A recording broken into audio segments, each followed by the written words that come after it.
Me mandaram exatamente isso no meu Instagram, já que não vou contratar doula, não vou investir em educação perinatal, mas eu quero estudar alguns temas para o dia do nascimento do meu bebê.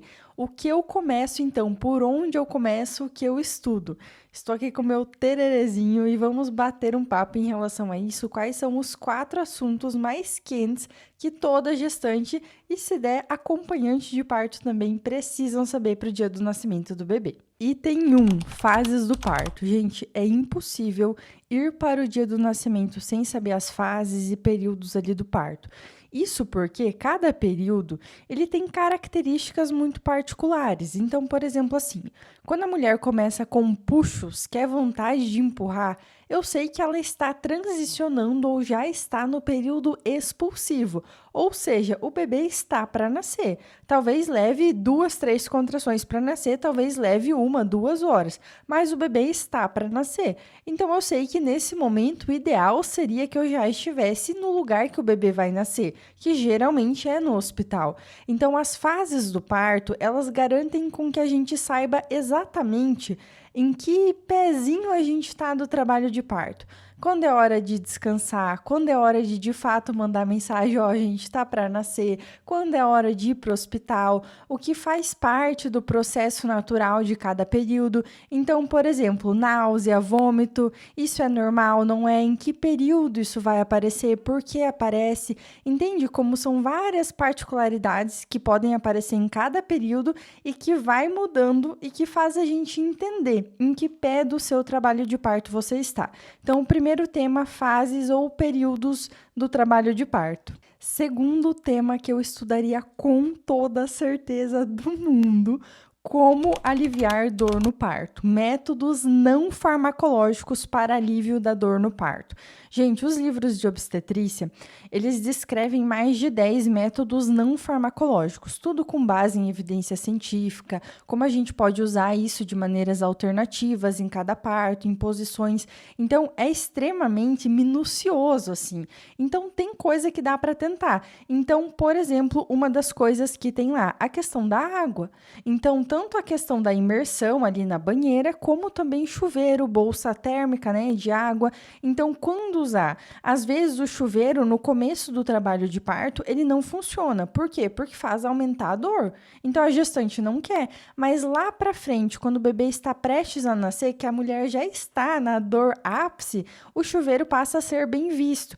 Então o ideal seria, em relação a esses métodos não farmacológicos, você pesquisar todos os possíveis e, se vocês quiserem, eu posso gravar vídeos com esses tópicos para vocês estudarem. Então você estuda todos, anota numa listinha e no dia do parto você vai tentando e a gente pode associar métodos. Então, por exemplo, algo extremamente bobinho, mas que ajuda também a criar um ambiente mais confortável e acolhedor para a mulher. Apagar a luz. É algo tão simples, gente, mas luz amarela, luz branca, geralmente acaba deixando a gente mais, sabe, opa, tá na hora de ficar. E a luz amarela não. A luz amarela relaxa, não ter luz relaxa também. E se a gente olhar para o mundo animal mesmo e partir para essa parte instintiva, quando, por exemplo, a cachorrinha, né, a cadela, quer ter seus bebês, para onde ela vai? Para um lugar sem barulho, com baixa luz, entende? Então dá para associar vários métodos para ir criando todo esse ambiente que vai com certeza auxiliar no manejo da dor da gestante que você vai estar acompanhando, ou de você mesma. Terceiro item que com certeza eu estudaria: amamentação e puerpério. Gente, muitas mulheres que passam por esse processo de nascimento, puerpério, sabe? Todo esse processo envolvido no bebê chegar, fala que a amamentação foi mais desafiadora. A maioria das mulheres falam isso. Então, eu com certeza estudaria pega correta da amamentação, as posições para amamentar, como identificar as principais patologias que envolvem a amamentação e como corrigir rapidamente cada uma. Então, a amamentação é o top 3 temas que precisa ser visto.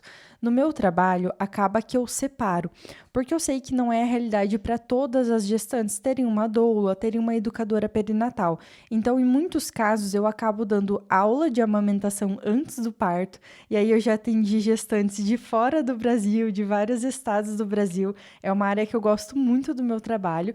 Então, dou essa aula de amamentação antes do parto, e aí no pós-parto imediato, se é aqui da minha região, eu dou um jeito de estar lá junto. Mas se não, a gente faz chamada de vídeo, vão mandando vídeo de como tá a pega, a gente vai ajustando, se vai dando algumas intercorrências nesses dias após o nascimento, a gente vai identificando também o que pode ser um fator de erro e já vai corrigindo até a amamentação estar fluindo como deve ser, sem dor, sem arder, como deve ser. Então, com certeza, o terceiro tema ficou para a amamentação.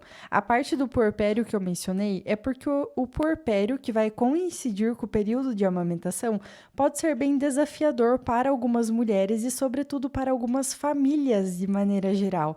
Então, é importante dar uma estudada, ver o que vai alterar, principalmente a questão hormonal da mulher, como isso vai se aplicar na prática da vivência do dia a dia ali dessa família. E o quarto assunto mais quente que tem que estudar com certeza é violência obstétrica e fazer um plano de parto.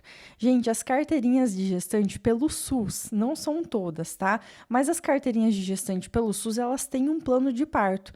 E para que serve esse plano de parto? Ele serve para você colocar o que você quer ou não em relação a você, ao seu bebê e esse pós-nascimento. Então, o próprio Ministério da Saúde recomenda que seja feito. Tem um vídeo aqui no canal só sobre a montagem do plano de parto, tá? Volta lá se você não tem acesso a nenhum. Mas um dos pontos principais que eu atrelo a esse documento é garantir que a mulher não passe por violência obstétrica. Então, existem algumas violências obstétricas que elas são mais famosas, assim. Então, manobra Chrysler, Valsalva, restringir a alimentação da mulher durante um trabalho de parto, né? Sobretudo para aquela que visa o parto via vaginal.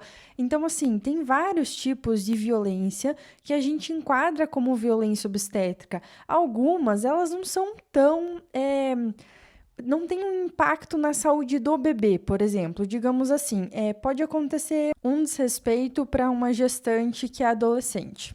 Então, às vezes, por exemplo, assim, a gestante ela é adolescente, tem 14 anos, está em trabalho de parto e ela começa a pedir a mãe. E os profissionais falam, olha, na hora de fazer, você não chamava a sua mãe. Gente, isso é um tipo de violência que a gente enquadra dentro da violência obstétrica e que não pode acontecer. Mas o impacto dessa violência é mais sobre a mãe, sobre a gestante, do que sobre o bebê. E aí tem as violências obstétricas que podem acarretar, inclusive, em desfechos bem ruins para o bebê. Então, a violência obstétrica ela é bem ampla, não tem um consenso ainda, é um termo que surgiu em 2007. Então, apesar de já ter aí quase 20 anos, gente, é recente esse termo, sabe?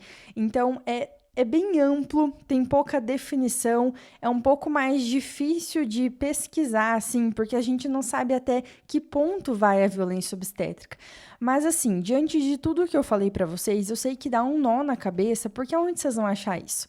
E, assim, existe muita informação na internet. E, às vezes, a informação A, ela bate de frente com a informação B. E aí, ao invés de facilitar e deixar a mente de vocês com mais paz, ela vai trazendo confusão, porque uma ideia vai batendo de frente com a outra.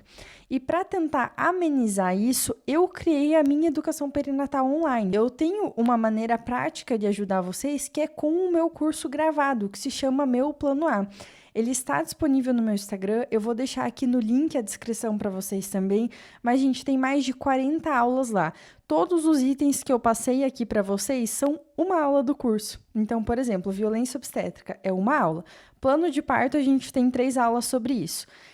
Fases do parto é uma aula. E como eu mencionei, tem mais de 40, então é um curso que acaba sendo bem completo, é tudo com base em evidência científica, então eu tenho certeza que vai ajudar a clarear as informações e os pensamentos, as informações de qualidade que vocês precisam ter para o dia do nascimento do bebê. E, gente, se ficou alguma dúvida, deixa nos comentários. Eu amo gravar aqui para o YouTube, amo mesmo.